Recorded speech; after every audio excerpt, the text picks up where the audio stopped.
Good morning, guys. Seton HVAC here. So I'm going to be doing this probably twice every Friday. I'm going to call it a Flashback Friday, where I go back to two of my previous videos and do kind of a recap and show you guys where those jobs went. Typically they're going to be service calls or sales calls. Then I can show you, that hey, I'm going back to this and what came of it. So enjoy the video. Good morning, guys. Seton HVAC here on a fine Monday morning. It is July 1st, 2024. I'm not going to lie, it's a little bit of a struggle this morning after having 4 days off, and how we spent those 4 days really isn't conducive to getting right back on the saddle Monday morning. But I'm here, I'm doing it.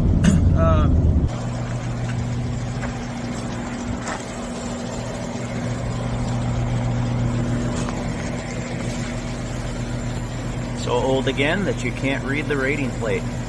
Let's open her up and see what we can find. Here, we got her opened up. She's old. So our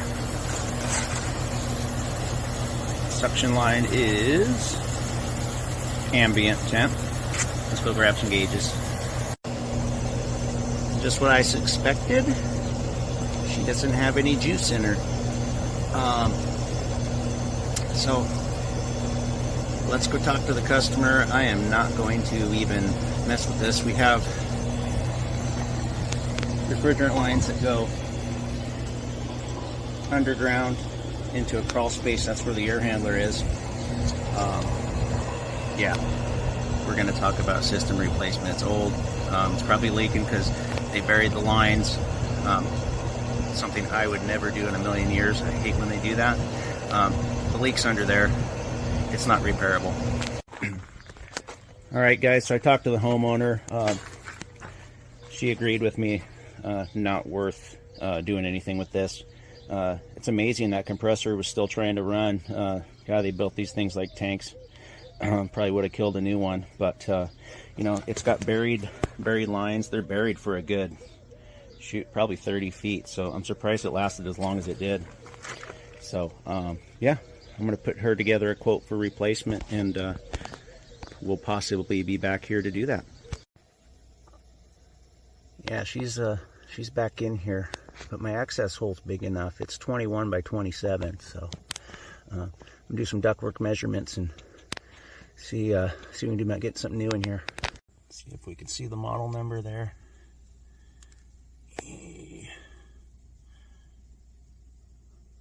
I measured up the duct too, so I'll know what size we can put in here.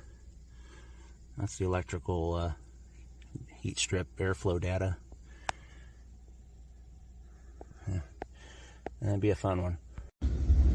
Alright, guys, so just left that first call.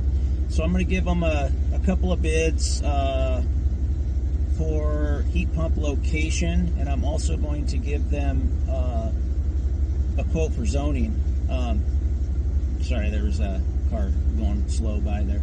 I'm going to give them a quote for zoning as well, because I could tell by the way they did the ductwork that there's no way that they're getting airflow upstairs. So I'm going to quote them that. They're open to all the options. There's some really good tax rebates right now, the federal tax credit, and then also the utility rebates that are in place. So it's a good time for them to do this, get rid of this 40-year-old system. Yeah, that line set was... it went underground about 40 feet, and we're gonna have to get really creative to get the new system in there. We might have to move the heat pump just because I don't want to put 40 feet of line height, and I got to go around like 4 corners just for a heat pump change out. The crawl space part of it's going to be hard enough, so I'm going to move on to this next service call, and hopefully I can get you some shots there too. Got it in force right now. Can't get many pictures because there's kids around, but the line's getting cold. I might have to swap this thermostat out. I think it's another Honeywell Vision Pro bad. Don't know yet. See here, I just have the thermostat jumpered out, R and Y, just to keep it energized so I can see what the heck's going on. Unit wasn't shutting off on any error codes or anything, so I don't know. Let's let her keep running and see what I can see.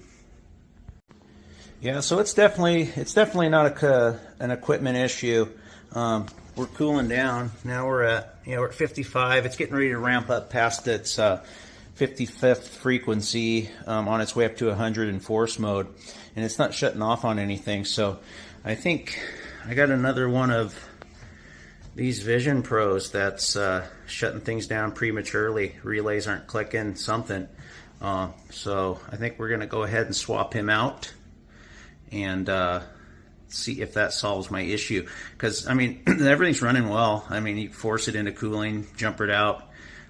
Nothing's shutting down.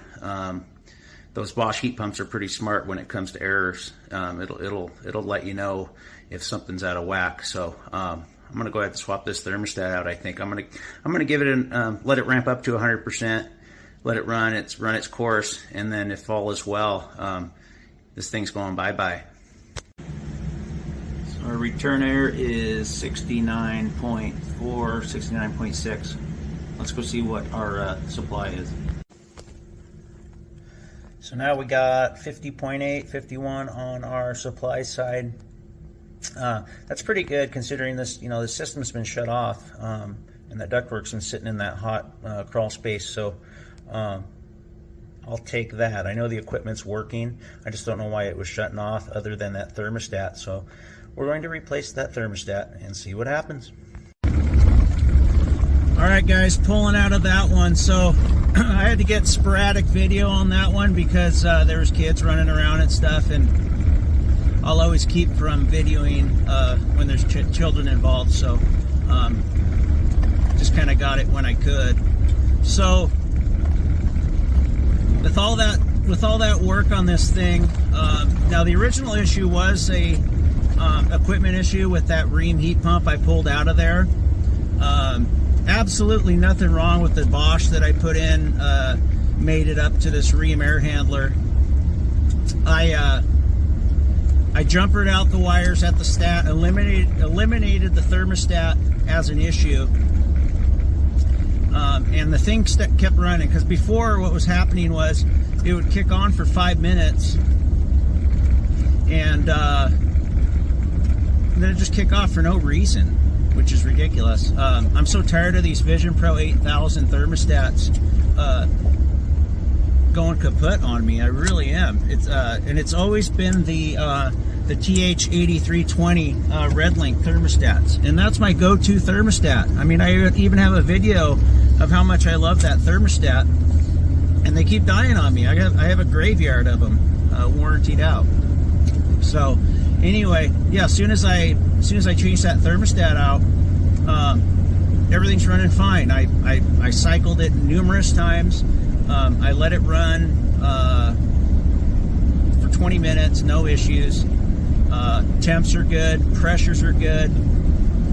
Everything's good on it now. It was just that stupid thermostat. It's really disappointing that the Honeywell products are doing that. So that's a wrap on that. Rest of my day is going to be paperwork. I planned on keeping it light today after my vacation, and we'll be full bore tomorrow. I have an AC installation in town that I hope that I can get some shots of. She's got a train gas furnace that has a coil blank underneath it, and I was able to find an uncased coil that'll fit right in there. So it should be a nice one. I'll have my electrician there.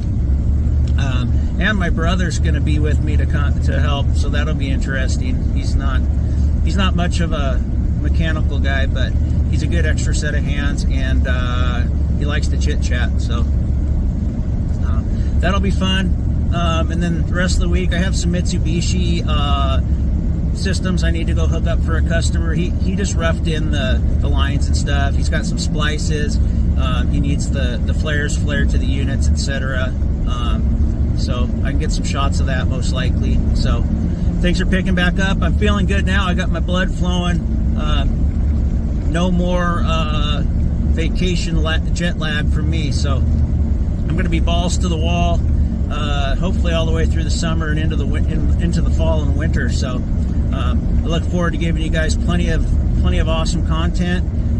They're going to keep getting better, and please like and subscribe to my videos. This is going to be a growing channel. I really can feel it. Each one is better than the last. And until next time, I'll talk to you soon. Have a great day.